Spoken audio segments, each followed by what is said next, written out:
sequence, so I can just read right down the line. Sonya Laney, correct. Leslie Leonard, and Alexis Schofield. All three are second-year graduate students in the UMCG program, pursuing their master's in history and museum studies. Sonya currently works as a visitor services and interpretation intern at Guilford Courthouse National Military Park. Leslie spent the summer creating educational programming at the Greensboro Historical Museum, and most recently, the three of them have co-curated an exhibit, States of Incarceration, a nationally traveling exhibition that was last at the International Civil Rights Center and Museum in Greensboro. Sonya and Leslie worked to create exhibit-centered programming that included tours led by community partners that have been personally affected by mass incarceration. Alexis created and facilitated a day-long storytelling event to create change in the criminal justice system. So we're honored to have three of you here today. Thanks for being here. Looking forward to the program, and please take it from here. Thanks. So we're going to do a couple things today. First of all, we're going to introduce and go through the history of chain gangs in North Carolina, and then larger how the implications of chain gangs have affected incarceration today. We'll also be talking about the project that we did, States of Incarceration. So we'll talk about the project itself, and then some of the programming that we did around it, and some of the feedback we got. And a lot of it plays into the exhibit in the corner. It's the shortest arms.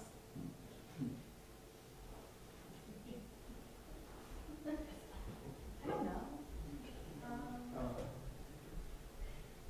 No.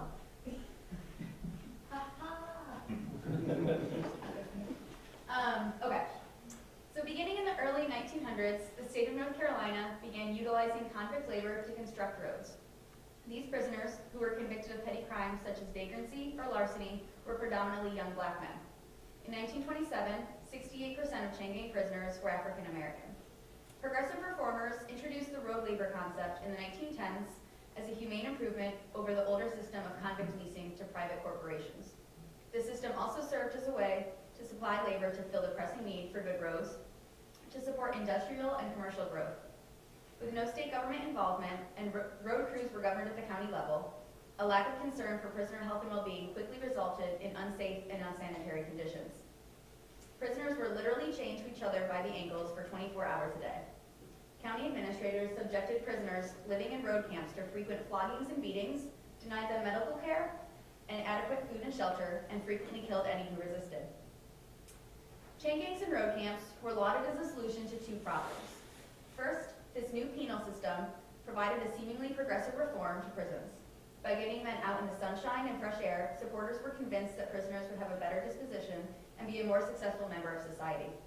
A quote from Joseph Hyde Pratt, champion of the Good Roads movement, says, "A considerable amount of evidence has been collected which goes to show that this out-of-door work not only improves the physical health of the convicts, but that their experiences as road builders have actually improved their general character and prepared them for better citizenship." The state was also getting cheap labor for building roads, increasing infrastructure, and boosting the tourism industry in North Carolina. The most extensive use of chain gangs in North Carolina coincided with the rapid growth of highway construction accompanying the auto age from 1900 to 1950. As historians of Southern progressivism have noted, many Southern reform movements of this era were also oriented towards a rationalization of race relations. In the realm of progressive ideas about race, the Good Roads movement and the champions of penal reform found common cause. Such confusion was readily understandable because 9/10 of the state prisoners were black. The crimes that chain gang prisoners committed, including larceny and vagrancy, were racially motivated. Young black men were not inherently more criminal than white men, but were being sentenced to crimes based on the color of their skin. Vagrancy laws stated that those without jobs or means to work were subject to criminal sentencing if they could not show proof of employment. Over time, the image of men, many of them African Americans, shackled with leg irons to prevent their escape, came to symbolize the cruelty of imprisonment as well as the injustices associated with racial and economic inequality in the segregated South. So this is a postcard from Asheville, and you can see it's not super fun working conditions. They're on the side of a mountain. So they were building roads, but also literally breaking rocks. So it's pretty hard work. Long after the transition from the lease to the chain gang in both Georgia and North Carolina, investigators and convicts complained about poor food and sanitation, relentless labor, and brutal punishment in the state's road camps. North Carolina chain gang convicts complained to the governor in 1920 that, quote, "We are beat up like dogs. They work us so hard and half feed us and beat us with shovel and stick." They added, "We cannot make it for food." Another group of black convicts had written earlier that they are whipping us right on. "We can't get water but one time a day. We can't live." Reports of mass beatings and a shooting on the Wayne County, North Carolina chain gang also reached the governor through the importunities of a respected colored woman in the community. From Johnston County, Wiley Woodard, a black convict, admitted that he had made a mistake but insisted that his crime did not call for the management of this camp to treat me and my race as dogs, because he has been misled regarding the law. So both prisoners are writing letters advocating for better treatment, and then other people in the community are also noticing the things that are going on and writing letters. One prisoner stated that the state may be getting some good roads out of this system, but the chain gang should be terminated, for it savors too much of slavery times. In an article for the Elizabeth City Independent, editor W.O. Sanders told of convicts being chained with iron neck collars, poorly fed, and severely whipped by drunken guards. In addition, Saunders referred to a grand jury investigation in New Bern of a prisoner clubbed to death by a guard, and to an official in Lenore County who maintained that the mules at this camp were better housed and better treated in every way than the convicts. Housing of men to chain gangs had long been a spectacle of degradation. Portable wooden cages, fashioned from railroad boxes, were in use in some of the convict camps, while others attempted to shelter and house inmates in steel cages, up to 20 individuals in a dwelling 16 feet long, 7 feet wide, and 7 feet high, with only a tarp draped over the bars in cold and rainy weather. The cages were similar to those used for circus animals. Lack of medical attention, poor food, unsanitary conditions, and complete absence of any form of education, and the practice of indiscriminately mixing hardened criminals with youthful offenders plagued convict camps throughout the state. When reformers in the State Board of Charities and Welfare announced plans to investigate alleged abuses, prisoners flooded them with letters documenting that abuse and pleading for relief. Prisoners and their families, aware of social worker Kate Burr Johnson's interest, wrote scores of letters to her and Governor Thomas Pickett to document their experiences and advocate for change. Although the State Board of Charities and Welfare investigated the pleas of the prisoners and found them to be true, they were powerless to enforce any real change. In many cases, black and white chain gang prisoners transcended racial boundaries and risked great punishment to write collective accounts of the abuses they were experiencing. While jails and prisons were segregated, road camps were not separated by race. White and black men worked alongside each other while serving their sentences. Through these letters, men on chain gangs revealed themselves to be conscientious and politically savvy about their status. Prisoner appeals did not produce immediate results, but they did influence the state's decision to assume control of highway construction during the Great Depression. The Great Depression resulted in thousands of unemployed men who needed work and wages. With this, there was a less urgent need to use convict labor. Dozens of county prisons were constructed in the 1930s to house convicts, removing them from the unregulated county labor camps. As a result, sanitary conditions improved slightly and physical abuses slowly declined. Chain gang labor for road construction continued in North Carolina until the 1970s. With the advent of more mechanized heavy equipment for road building, the need for labor gangs decreased. After this, paid laborers constructed state roads, and prisoners began working primarily in beautification projects and litter control. Using letters from prisoners presented a unique and unusual opportunity to listen to the personal stories and experiences through voices that are oftentimes silenced. The story of chain gang labor in the 1920s is an important historical link, because one significant result was a superior transportation system of which North Carolinians have long been proud. Humanities research helps us connect the past with the present. As public historians, we try to make sense of historical events and compress them into contemporary issues that are relevant to our audiences. In exhibits, we aim to do this through intellectual, emotional, and experiential connections with our audience, and we work hard to find the right way to frame historical content in a way that might produce some introspection by visitors in the exhibit. Why is this important? Studying the history of chain gangs in North Carolina compels us to think about incarcerated people today. We are troubled that while conditions have changed, historic racial patterns persist. Moreover, many do not know the reality of prison life and believe that incarceration is justice served. Listening to incarcerated people can end complacency and create the opportunity to start a dialogue for change. So we have some letters, some of the ones that we looked at from the state archives. that describe the treatment and what life was like during road camps and chain gangs. Yeah, I've got a couple of excerpts. This first one is from inmate Clifton Jones. He writes to his mother. He stripped me and gave me 75 licks, part of them over my head. Now this is a poor way for a boy to be treated. We boys sure are having a hard time getting here. We're not scarcely getting anything to eat. The stuff they give us, we cannot eat. We haven't had dinner for nearly 2 weeks. The guards borrow money from the prisoners and never give it back. And also they take their watches and keep them. I have been wearing double chains ever since I've been here. Do not mention this letter or the one you write to me, for they will find out I sent this to you, and they will give me a beating for sure. I have a letter from a man advocating on behalf of the inmates. His name is Urban A. Woodbury.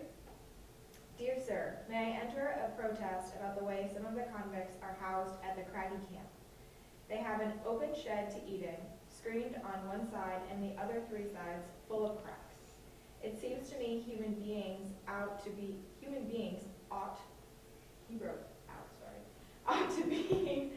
better cared for, even though they are convicts.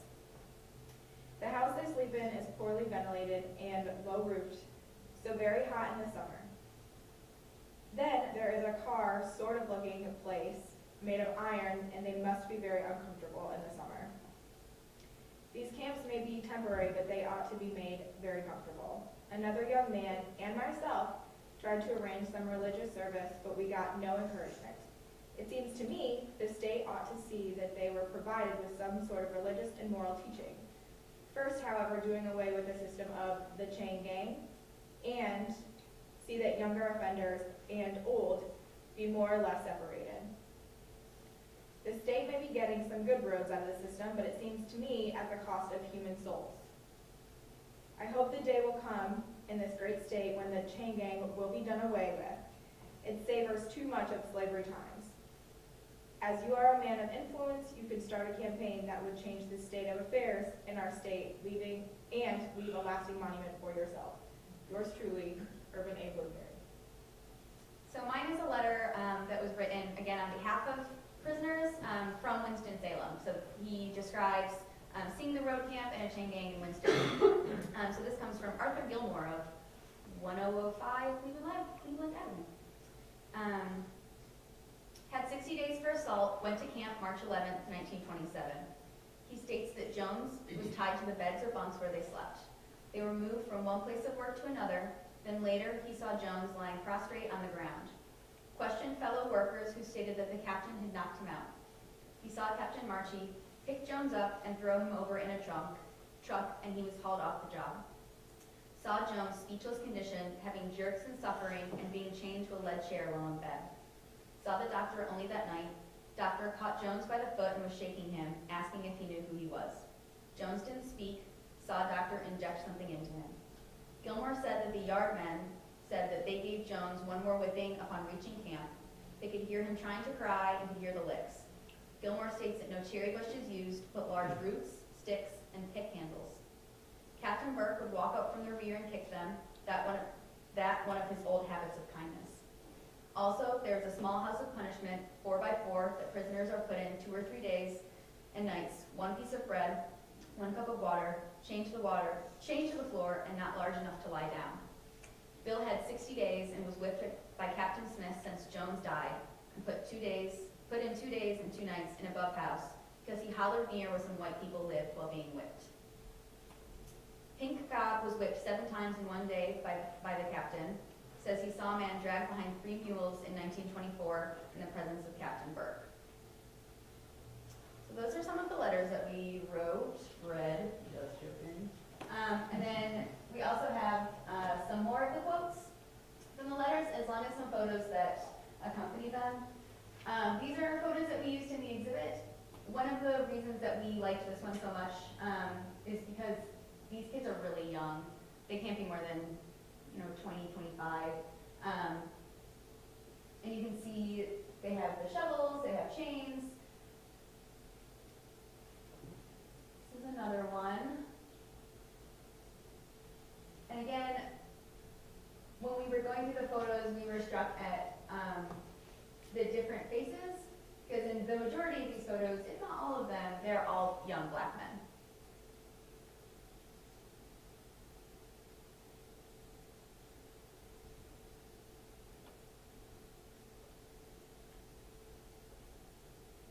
This is an example of the parts that were used.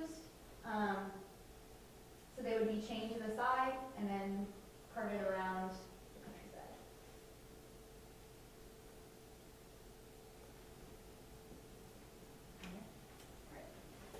I'm going to tell you guys a little bit about the exhibit, how it was developed and brought to North Carolina. The Humanities Action Lab is a collaboration of 20 universities led by the new school in New York City.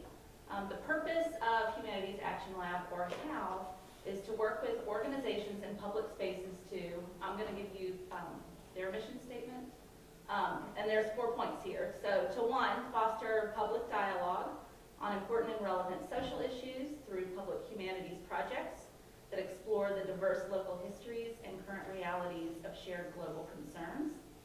2, open space for experimentation and innovation in how design and the humanities can help confront urgent social problems.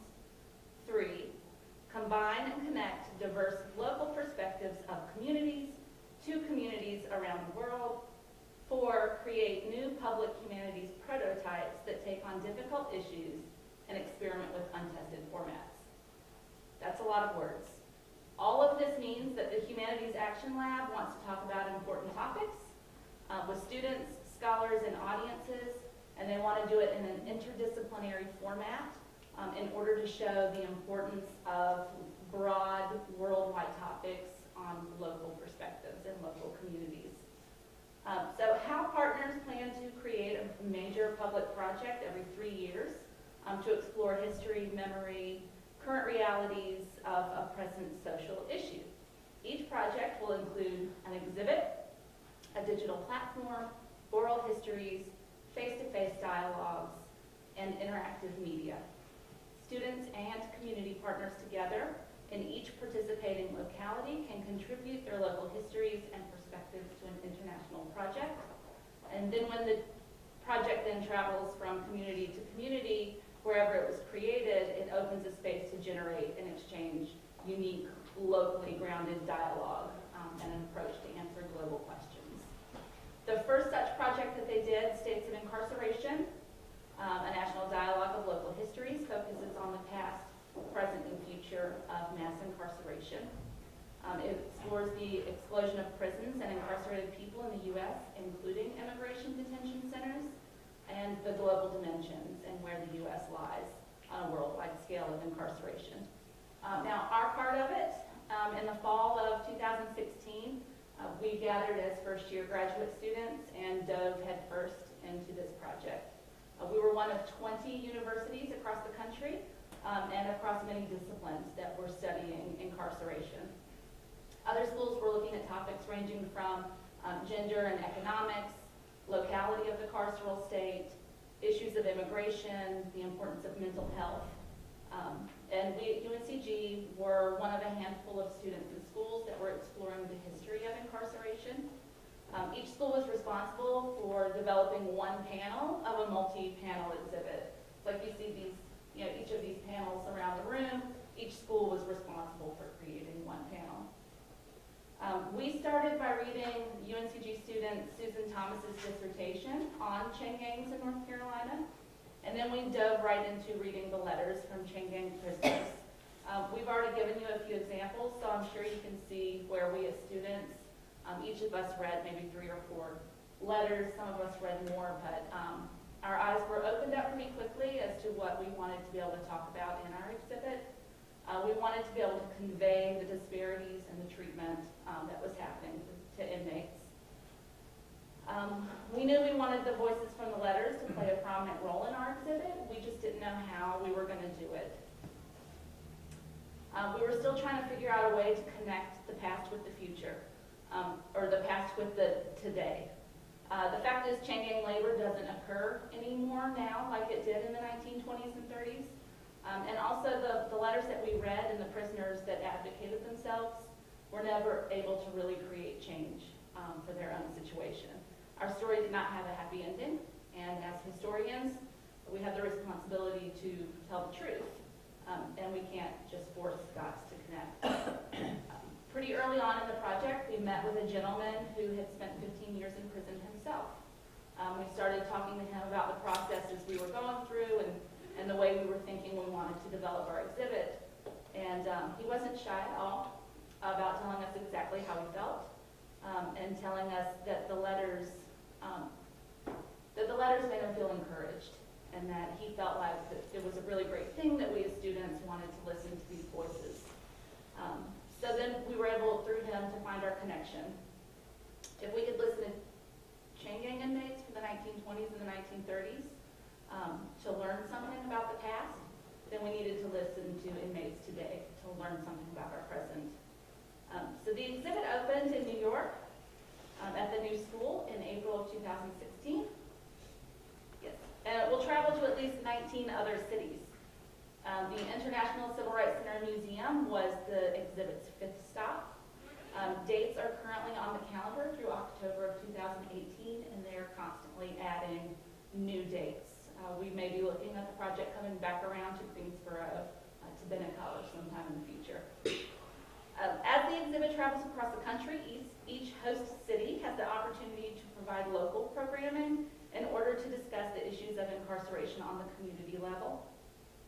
Because we at UNCG decided to focus our exhibit on the voices of people who were serving their time on chain gangs, it was easy for us to agree that we needed to highlight voices of people who have been directly affected by incarceration in our community, in our own local programming.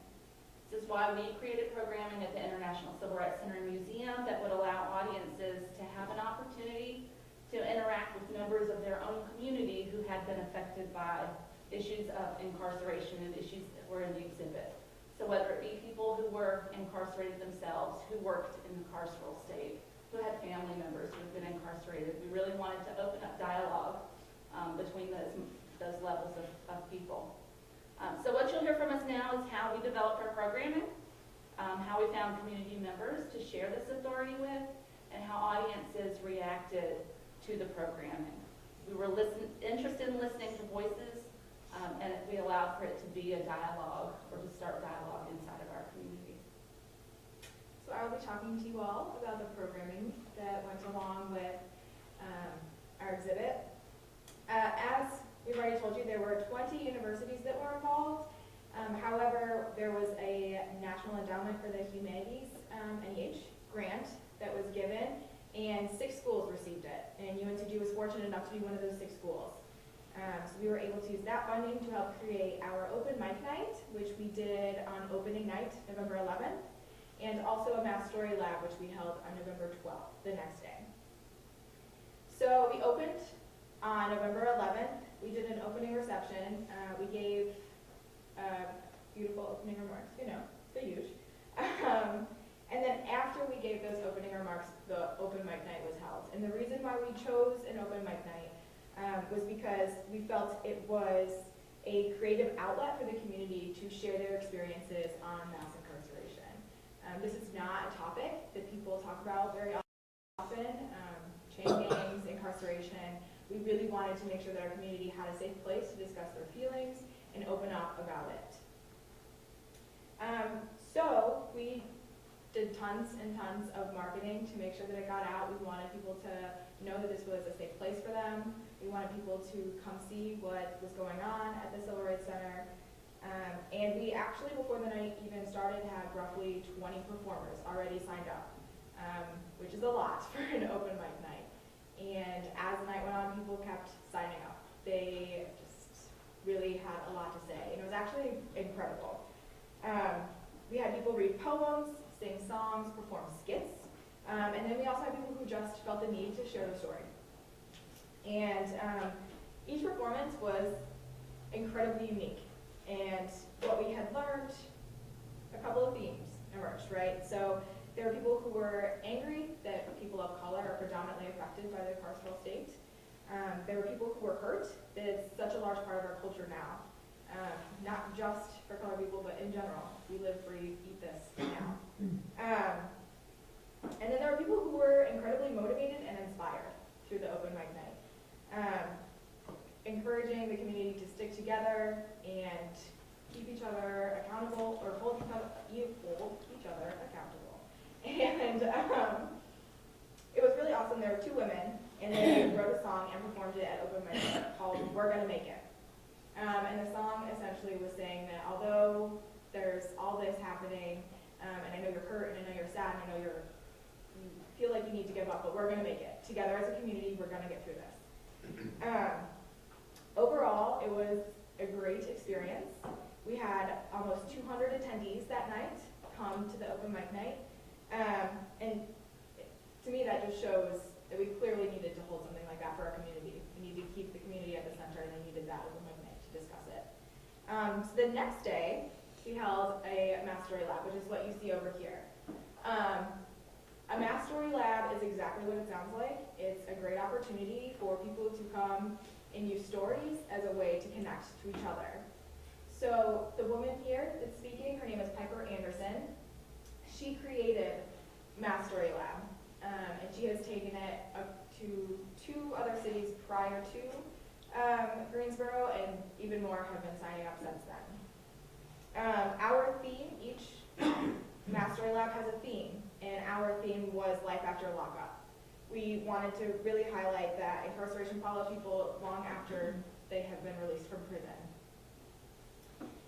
So the day went a little bit like this. We had Piper come in and greet everybody, and then we had a woman named Tajania Henderson frame the day. Tajania Henderson is a professor at Rutgers, and she specializes in prison reform and history. That was said backwards.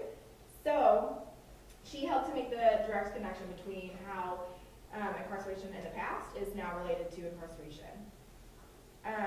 After Tajania framed our session, we had 6 storytellers share their experiences. We had men and women discuss how incarceration has affected them, and so they told their stories. We had people who had been to prison and decided that they needed to reach out into the community and help other people from going to prison, going back to prison, providing support for them when they get out. We also had people who went to prison and were not guilty. They actually were released. One of them was released early. And then we had a woman who was not incarcerated herself, but her family members were incarcerated, and how that impacted her and her family. So after the storytellers, we broke up into small groups so that we could then discuss what happened, and then also there were themes stationed throughout, such as there's a recipe for healing, name an ingredient, and people would say things like honesty, hope, reconnecting with your family, and that's what you see here on the right, us in those small groups there with the Post-its and whatnot. And once we came back from those small groups, we reported back to the larger group as well, and then we had a closing. Overall, there were 75 attendees, so it's a little bit smaller, but it was a very, very moving event. I feel like people got a lot out of it. And I actually know that because we did surveys. We had before and after surveys, trying to figure out what people wanted from the Mass Story Lab, what they expected from the Mass Story Lab in a before survey.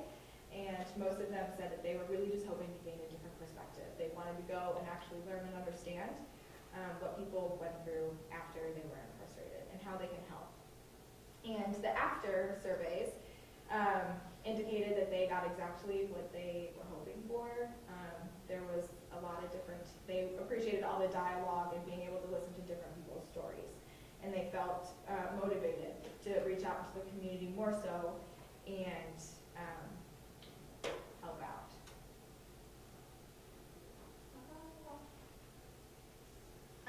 So Leslie and I and Josh worked on community partner-led tours of the exhibit.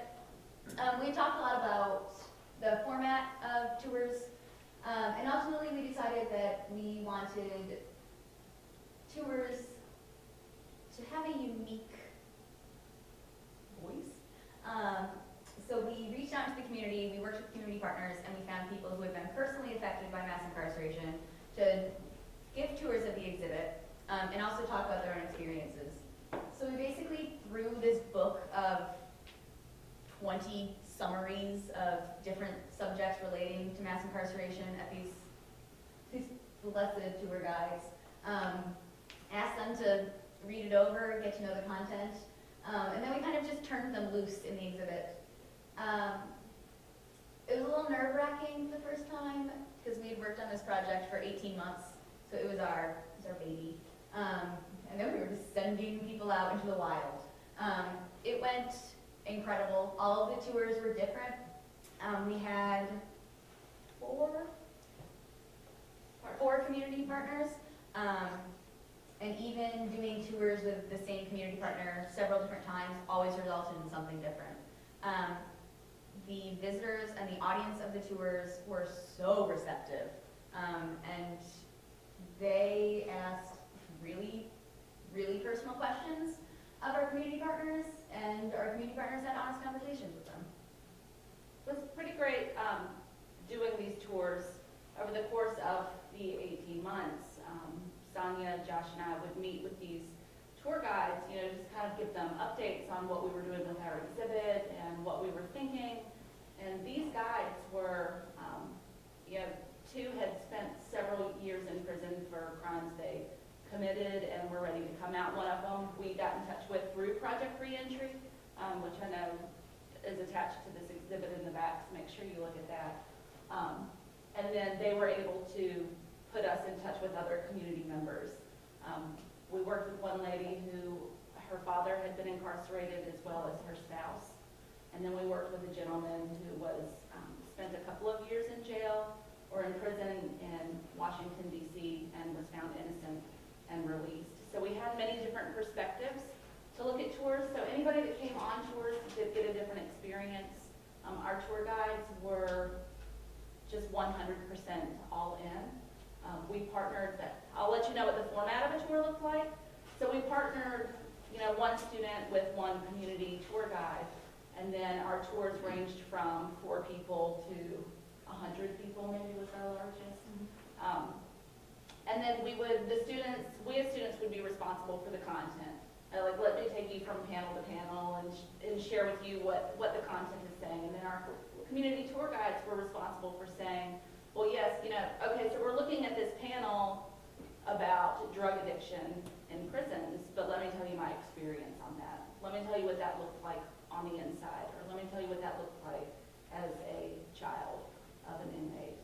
And it was an incredible moment to see our audiences come in and really respond well to our tour guides and ask the difficult questions. And we always told our tour guides that, like, if something gets too uncomfortable, you don't have to answer the question. You're a tour guide. You're a member of the community. This isn't, you're not on the other side of the fence anymore. You're a member of the tour yourself. But we did tours over 2 weekends. The first weekend, we saw maybe 35 people. And we continued to push it and to invite people on tours. By the second weekend, I don't know, we quadrupled that number, and we had almost 200 people come on the second weekend of tours. And then we also gave evaluations out to try to get a feel for what our audiences gleaned from the tours, and we had amazing responses. There were members of the audiences who had no idea what they were going to hear on these tours. Some people came in for tours not even knowing they would be given a tour by somebody who had been incarcerated. And it was a great way to see how just a nice public dialogue can really open up people's minds to, we're not looking to change people's minds, but just kind of open people's minds. And I think that this program worked to do that. Do you want to conclude and then we'll do questions? I can. So, like we've discussed, this project really would not have been possible without the Humanities Action Lab or the NEH. And it has truly been an amazing opportunity. We were able to gain hands-on experience in our field, but also we were able to go out and interact with the community and be a part of the community. Sometimes when you're going to grad school, you feel like you're in a place and you're leaving. but we are very much so, I would say, a part of our community now. And it has been truly I would say overall beneficial experience to be able to create these special tours, programs, and exhibition. And through them, we were able to keep prisoners, formerly incarcerated individuals, and our community at the center of it all. Our main goal, as we have already discussed, was to rehumanize incarcerated individuals. And we also hope to encourage people to be more empathetic and understanding, keeping an open mind. And most importantly, what we ended up learning was that in order to get to that point, in order to be able to understand and empathize with other people, you have to listen. And so we hope that we had just a few people along the way learn the same things that we did. Thank you. So questions? Yes. Hi. So when you were looking at chain gangs, you were really focused on North Carolina, is that correct? Mm-hmm. Did you get a sense in any of your research how North Carolina relates to what's going on elsewhere in the South or the rest of the country? So North Carolina and Georgia both have really good documentation of chain gangs, and part of that was because they were used so heavily for part of this identity that surrounds North Carolina. You know, we're the good brother state. So I don't think it was until more recently that people were like, wow, we kept a lot of stuff about this really dark thing in history. But they were used widely throughout the South. Louisiana still uses chain gangs today. During your study, it was like when you were discussing this, you were documenting, it sounded like a lot of the African-American culture. Now, did your study include any other ethnic groups such as Caucasians or whatever? And if so, was there any difference in treatment? Was it pretty much once you were put in incarceration on chain gang, everything was the same? Were they housed together, you know, things like that? Right. So once, yes, that we did see letters from Caucasians and African Americans. 9 of 10 of people incarcerated or serving on chain gangs were African American. But once they were there on their camps, they were treated the same. There was no different treatment, but both were treated equally as awful. We did read, I mean, of course, not everybody that served on chain gangs were literate. They weren't all writing.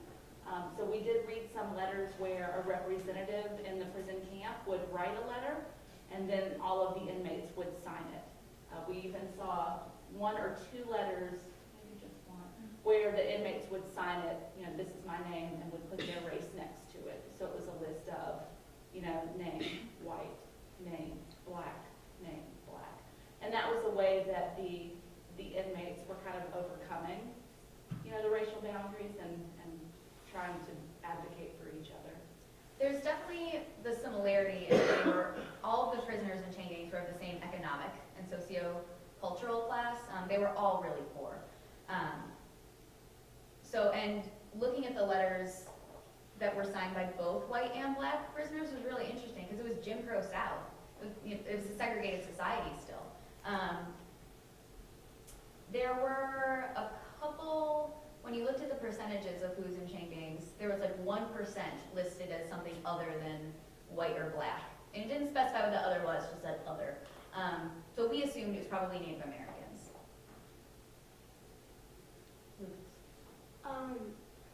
Was it only in North Carolina where chain gangs were, or was it just mostly in there, or we're just learning about North Carolina because we live in North Carolina? Well, because at UNCG we studied chain gangs just in North Carolina for this part of the exhibit, but they were all over the South. Thank you for your question. Yeah. Do you have any idea how it was decided which convicts would be on chain gangs and which ones would be in jail? So chain gang prisoners were short-term sentences. They were supposed to be short-term sentences. So from a couple weeks to a couple months. They were crimes like vagrancy and larceny, having alcohol. So they were big petty crimes. So more serious offenders would go to the central prisons and the jails. And often, many times, if they could not make their bail, they would just remain on the chain gang until somebody could. You also had to pay a fine after you were released from, like, the chain gangs or the road camps, and if you couldn't pay that fine, then you went back. So for really poor populations, that was a major problem, because you just can't get out of that cycle. I'll add one thing to that. A lot of times it was an either-or situation for a minor crime. It would be either if you pay a fine, and if you can't pay a fine, it would be called sent to the roads, which before chain gangs and road building would have been building railroads or something like that. But we didn't have the same kind of capacity to incarcerate that we do today. So for minor crimes, it was either pay a fine, and people who could afford it would just pay the fine, and that would be it, or they'd be sent to hard labor for months and months. So it's really a disproportionate punishment. Right. Did you study any measurements on any percentage of people dying while serving on the chain gangs? No, we didn't study that data, but I mean, we saw it come up. What was the book you read? Steiner and Brown. Yeah.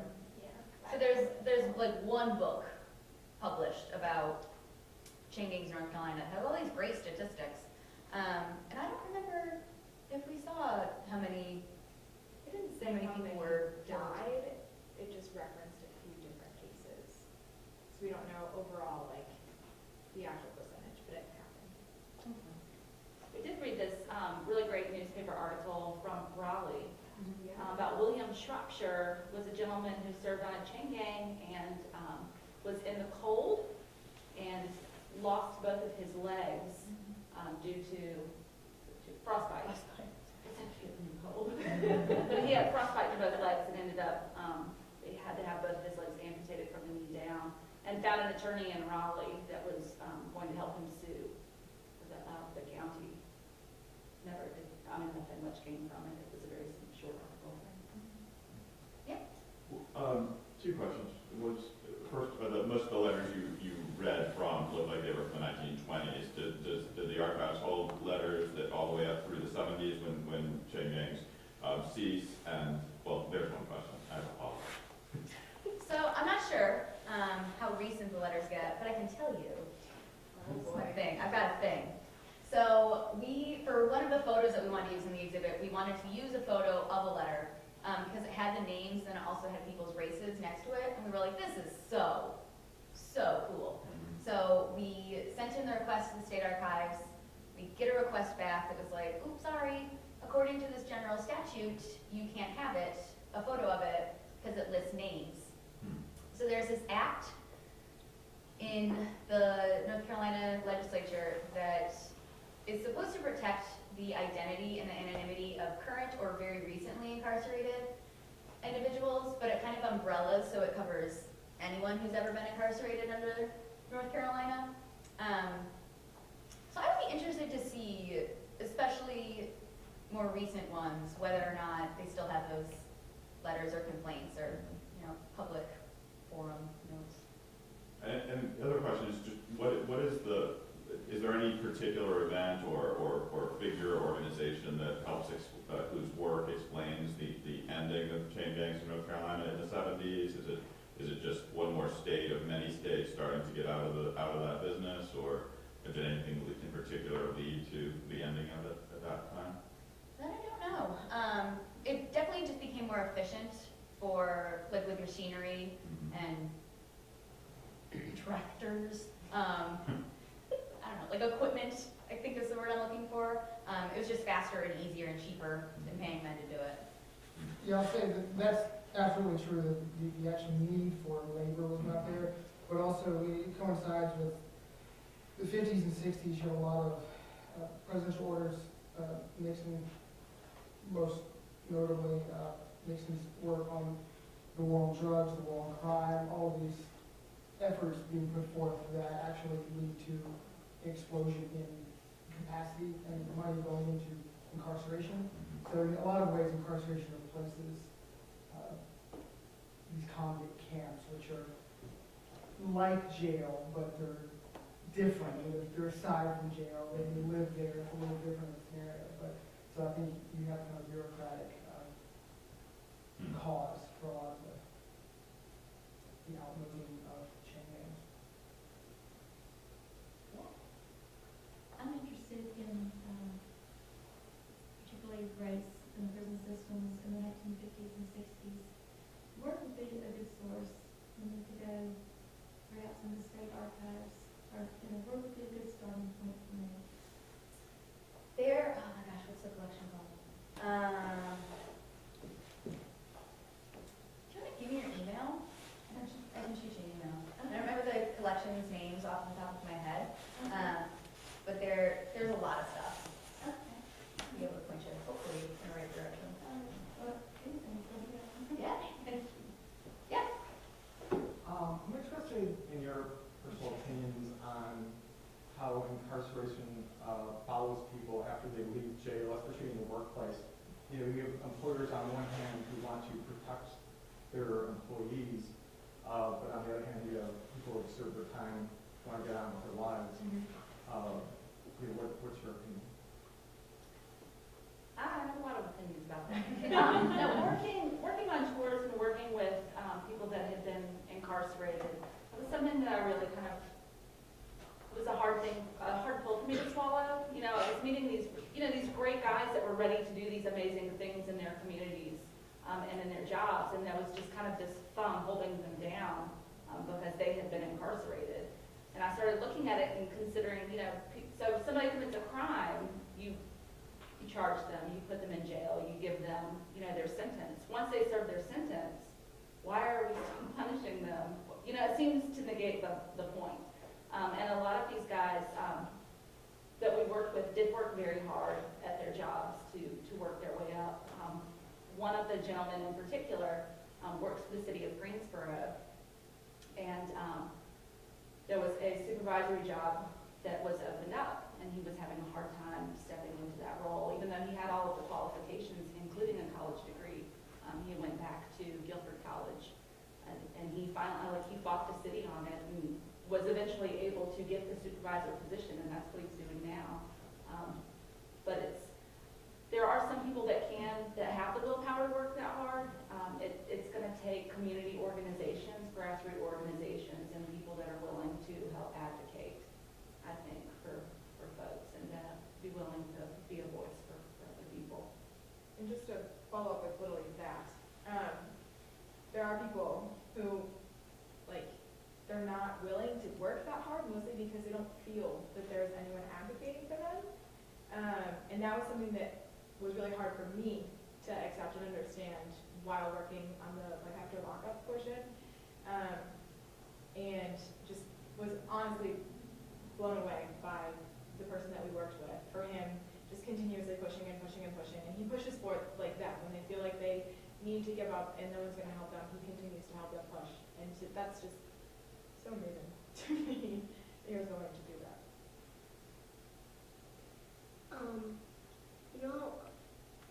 This showcase, how it's based on this exhibit?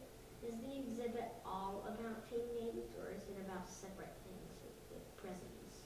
Well, the one that we did is about different things in prisons from all across the country.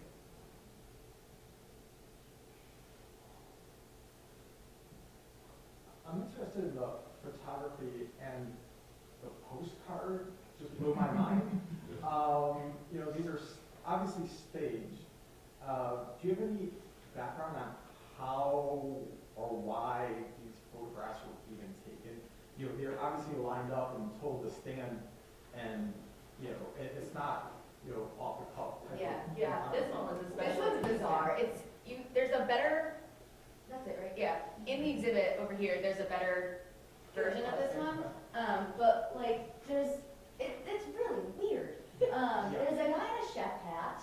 It's like holding a There's tray. a guy holding a shotgun. There's a dog. It's really bizarre.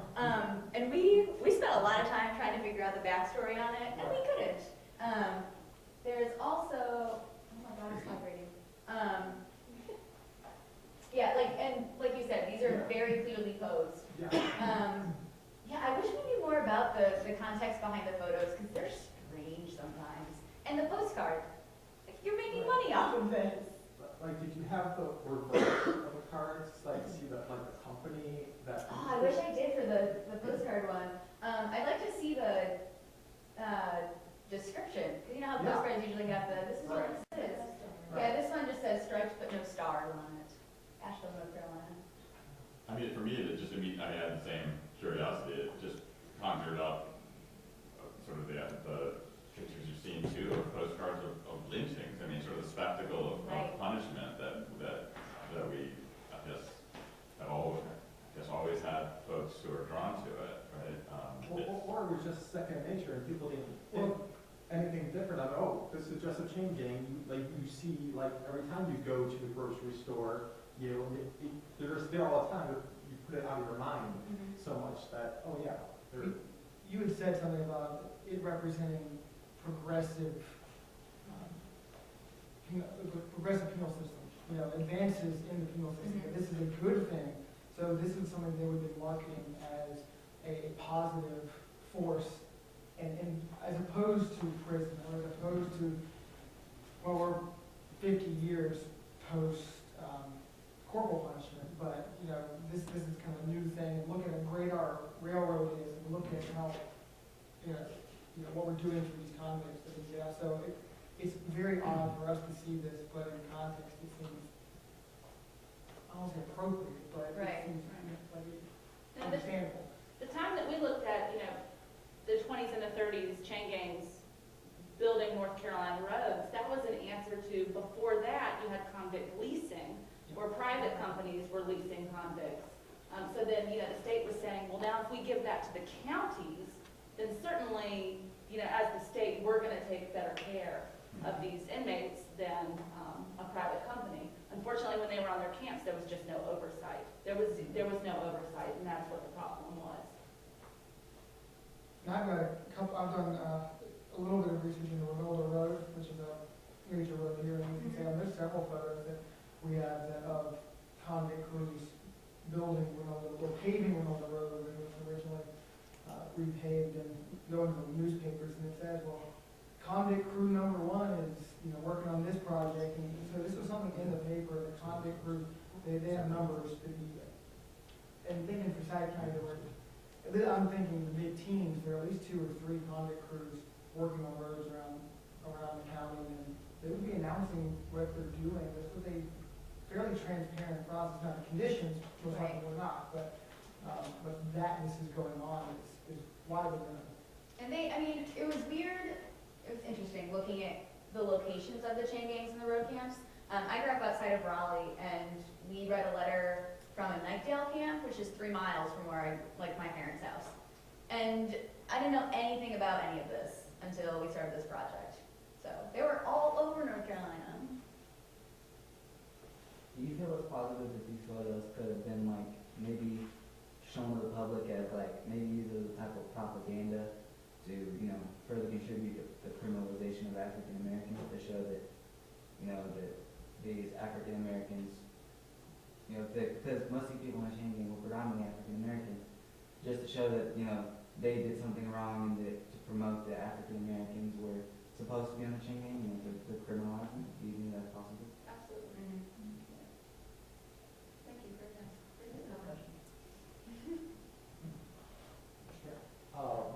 Sort of, I think about Shawshank, Yeah. and the monetary aspects of, who's benefiting monetarily? Did you guys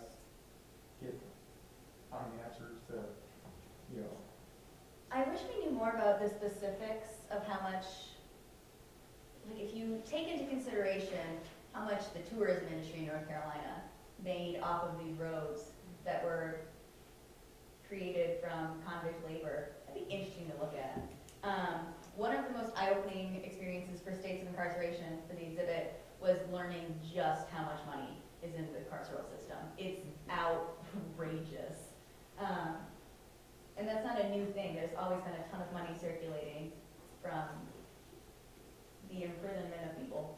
Well, that's a good question. In North Carolina, is Are prisons public or private? There's a for-profit prison, which is a private prison, out in Fayetteville, I think. Okay. And then there are the state and county facilities. But the for-profit prisons, it will blow your mind when you see how much money they are making off of people. Because they base it off of, like, per head that they have. So, it's scary.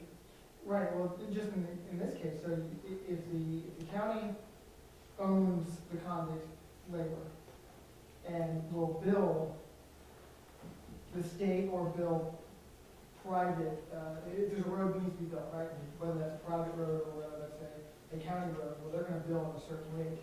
That if they can create a variance between what it cost them to actually build it and what they bill for, it's like any construction company would do. You want to charge more than you spend, but when you're dealing with people who have no rights, then you have, it's slave labor. Yeah. They're not getting paid. Or correct me if I'm wrong. These gentlemen were not getting paid. I mean, in the current modern carceral state, inmates get paid 30 cents a day. Yeah. $2 It's like $7 a week. jobs.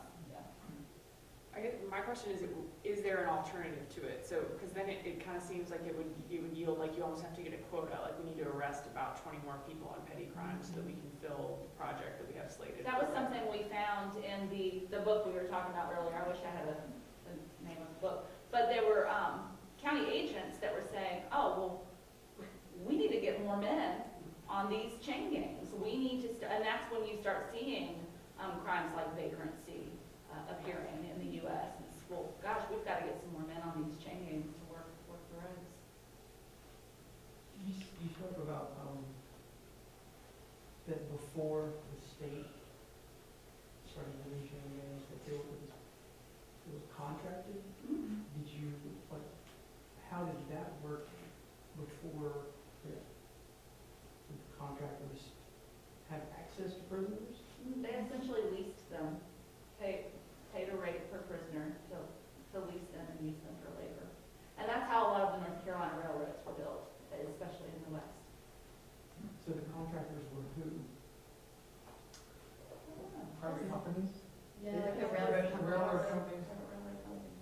And they would pay the prisoners to use the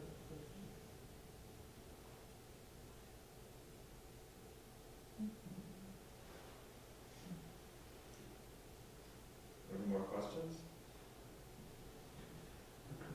If not, I want to thank Sonya and Leslie and Alexis for this great program. And thanks for everybody for being here and for asking such good questions too. Rounded things out so nicely. There are some light refreshments in the back, so feel free to linger, and I'm sure y'all are willing to take some more questions in person. But thanks for being here, and thanks so much for bringing this to us.